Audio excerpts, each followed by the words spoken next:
Assalamualaikum warahmatullahi wabarakatuh. Alhamdulillah, wassalatu wassalamu ala rasulillah wa ala alihi wa sahbihi wa mawalah. Bapak ibu-ibu jamaah salat tarawih rahimakumullah, salah satu yang dibutuhkan manusia dalam hidup ini agar selamat dunia akhirat, tidak jatuh, tidak tertarung, adalah memastikan keseimbangan diri. Kita berjalan 3 langkah, 5 langkah, 10 langkah. Kenapa tidak jatuh? Karena sudah bisa menseimbangkan diri. Anak kecil yang belajar berjalan biasanya jatuh-jatuh. Kenapa? Belum bisa menseimbangkan diri. Kita sekarang bisa naik sepeda, mengayuhnya dengan kencang, bahkan bisa melepaskan stangnya, bisa picing mata. Kenapa? Karena sudah bisa menseimbangkan diri di atas sepeda. Coba ketika kita belajar sepeda dulu, jatuh-jatuh kan, berdarah-darah kaki itu. Kenapa? Karena belum bisa menseimbangkan diri, menjaga keseimbangan itu belum bisa. Artinya kalau kita bisa seimbang, banyak hal yang bisa kita lakukan dengan selamat. Tapi kalau tidak seimbang, banyak yang akan tertarung, banyak yang akan jatuh, terbentur-bentur dalam kehidupan kita. Nanti di akhirat banyak diceritakan dalam buku-buku agama, ada jembatan Shiratal Mustaqim. Jembatan itu besarnya sebesar rambut dibelah 7. Coba bayangkan tuh kecilnya. Itu yang akan dilewati. Kalau bisa lewat sampai di ujung di surga. Asal tidak lewat, tergelincir, masuk ke neraka. Bayangkan gawat itu kan. Apa yang dibutuhkan orang itu supaya sampai ke seberang? Keseimbangan. Kita sering menonton sirkus, orangnya meniti tali, tapi bisa dia pegang galah. Ya, kalau badannya berat ke kanan, galahnya ditaruh ke kiri, seimbang. Badannya goyang ke kiri, taruhnya galah ke kanan, seimbang lagi. Akhirnya sampai ke ujung. Artinya yang menjamin itu keseimbangan diri, tidak mengukur besar tidaknya jembatan itu. Kalau mampu menseimbangkan diri, bisa lewat. Cuma bapak ibu tidak perlu pula belajar di rumah, nanti direntang pula tali, dicoba-coba untuk persiapan akhirat. Tidak perlu. Karena bawaan kita di akhirat itu ditentukan oleh bawaan kita hidup di dunia. Kalau kita sudah hidup seimbang di dunia, insya Allah nanti di jembatan Shiratal Mustaqim itu seimbang sendiri dia. Karena yang menentukan keseimbangan hidup kita di akhirat itu adalah kehidupan kita di dunia ini. Artinya apa? Kita dituntut betul hidup yang seimbang di dunia. Itu yang dikatakan oleh Allah dalam Al-Quran Al-Baqarah 143, wa kadzalika ja'alnakum ummatan wasata litakunu syuhada'a 'alan nas wa yakuna rasul 'alaikum syahida. Demikianlah Allah menciptakan kamu umat yang seimbang, umat pertengahan. Nah, orang itu bertengahan karena seimbang. Litakunu syuhada 'alan nas, agar kamu menjadi tolak ukur, contoh bagi manusia lain. Dan Allah menjadikan Rasul sebagai saksi bagi kamu, sebagai contoh juga bagaimana hidup yang seimbang. Bapak ibu-ibu yang saya muliakan, bagaimana hidup yang seimbang dalam agama kita? Banyak ayat hadis bicara tentang keseimbangan. Misalnya dalam Al-Quran dikatakan, wabtaghi fima ataakallahu ad-daral akhirah wala tansa nasibaka minad dunya. Carilah, berusaha keraslah, fokuslah untuk menjamin keselamatan hidupmu di akhirat. Wala tansa nasibaka minad dunya, tapi jangan kau lupakan hidupmu, kesejahteraan hidupmu di dunia. Jadi tataran keseimbangan dalam Islam antara akhirat dan dunia itu adalah fokus kita ke akhirat. Hidup di dunia ini untuk keselamatan di akhirat. Tapi jangan sampai lupakan dunia. Jadi dunia itu porsinya cuma jangan sampai kau lupakan, jangan sampai kau abaikan. Itu saja. Nah, itu yang kadang-kadang atau malah sering tidak bisa kita pertahankan keseimbangan seperti itu di luar Ramadan.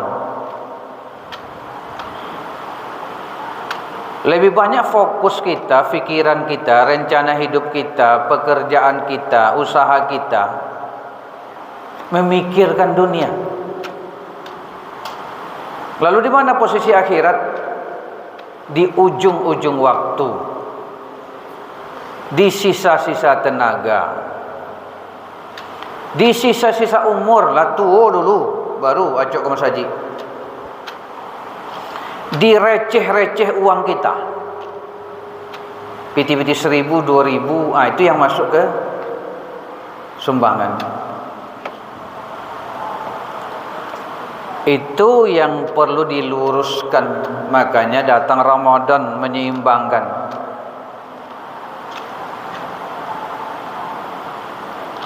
Ramadan ini menyeimbangkan itu, fokus kita ke akhirat. Tapi tidak boleh sama sekali melupakan dunia. Makanya Ramadan itu disetting kurikulumnya, amaliyahnya oleh Allah dan Rasul seseimbang mungkin, di mana akhirat menjadi utama. Cobalah kita lihat, mulai dari bangun sahur, berdoa, makan, berdoa juga. Nanti ada sholat lagi menjelang subuh, sholat subuh. Lalu kita zikir, mendengarkan pencerahan agama, mengingatkan diri kita. Kalau mampu lagi bertahan sejenak sampai kira-kira jam 6.45, masuknya waktu duha awal, sholat isyraq, pahalanya sama dengan haji dan umroh. Barulah bertebaran di muka bumi.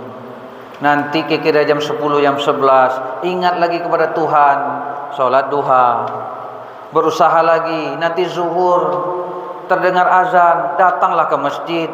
Jangan nanti di ujung-ujung waktu baru sholat, gitu ya. Nanti zikir lagi, ada sholat sebelumnya, sholat sesudahnya, usaha lagi sampai asar, kan gitu. Baru istirahat pulang, didiklah anak kita, peringatkan istri kita, buka bersama, jalin keakraban. Jangan sendiri-sendiri berbukanya, kalau bisa bersama, sehingga terjadi indahnya keluarga, kan gitu. Lalu antara maghrib dengan isya kalau mampu untuk untuk tadarus dulu. Nanti Isya sholat lagi, dengarkan lagi ceramah, tarawih lagi, witir lagi. Begitulah keseimbangan. Apakah nanti kita miskin dengan cara hidup yang seperti itu? Tidak. Abu Bakar itu selalu kaya, Abdurrahman bin Auf selalu kaya, walaupun hampir seluruh hartanya diinfakkan, kaya lagi.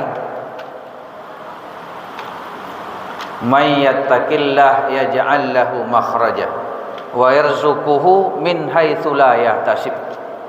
Siapa yang bertakwa kepada Allah, Allah pastikan memberikan jalan keluar dari masalahnya. Wa yarzuquhu min haitsu la yahtasib. Akan Allah beri rezeki dari tempat, dari cara, dari waktu yang tak terduga-duga. Nah, gitu. Nah, sekarang kita lagi terbelakang umat Islam, tapi Allah bela kita. Semua sumber daya alam yang dibutuhkan dunia ini keluarnya dari perut bumi negeri Islam. Minyak Arab Saudi, Iran, Kuwait, Irak, gitu. Indonesia, Brunei, besi, semuanya rezeki dari Allah kalau kita bertakwa. Nah, jadi kehidupan hedonis yang hanya mementingkan dunia, mengumpulkan harta dan menghitung-hitungnya, seperti kalau kita lihat di HP ini, siapa yang sering muncul sebagai idola? Elon Musk, orang terkaya di dunia. Jack Ma, itu bukan idola dalam Islam. Harta dalam Islam itu bukan untuk dihitung-hitung dan dipertandingkan. Harta untuk digunakan dan disedekahkan, berbagi. Kata Nabi, manusia itu selalu berkata hartaku, hartaku, hartaku. Nabi ini, sabda Nabi. Tapi tidak ada yang akan jadi miliknya, tidak akan ada yang menjadi rezekinya dari hartanya itu kecuali 3 hal.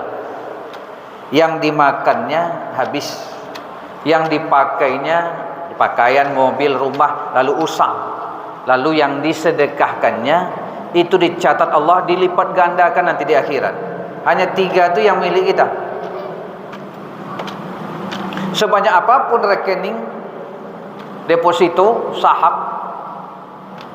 tidak menjadi milik kita kalau tidak yang 3 itu. Meninggal milik siapa? Sudah banyak orang meninggal kemudian diperebutkan hartanya oleh keluarganya. Dia belum sempat bersedekah, bahkan belum sempat menikmati untuk dirinya, karena selama ini dia habis waktunya mencari dan mengumpulkan. Itu yang alladzi jama'a malan wa 'addada. Dicela oleh Allah orang yang mengumpulkan harta dan menghitung-hitungnya. Itu saja. Nah, jadi itu keseimbangan diri itu yang diajarkan oleh Ramadan. Jadi Bapak Ibu, takwa itu bagaimana? Itulah takwa. Hidup yang seimbang, hidup yang terkendali. Kenapa Allah mewajibkan kita berpuasa? Kan wajib dia. Wajib itu dikerjakan berpahala, ditinggalkan berdosa. Artinya Allah memaksa kita berpuasa. Untuk apa? Dengan puasa itulah metode yang paling tepat untuk menseimbangkan diri kita, mengendalikan diri kita. Tanpa metode puasa ini, hidup kita tidak seimbang. Kita akan jatuh, kita akan tertarung, dan hidup kita berbahaya dunia akhirat. Tidak selamat meniti Shiratal Mustaqim itu. Nah, semoga dengan berserah diri kepada Allah, ikhlas menjalankan Ramadan ini dengan sebaik-baiknya, kita menjadi orang yang hidup seimbang, dan itulah salah satu inti daripada ketakwaan. Banyak maaf dan terima kasih. Wabillahi taufiq wal hidayah. Wassalamualaikum warahmatullahi wabarakatuh.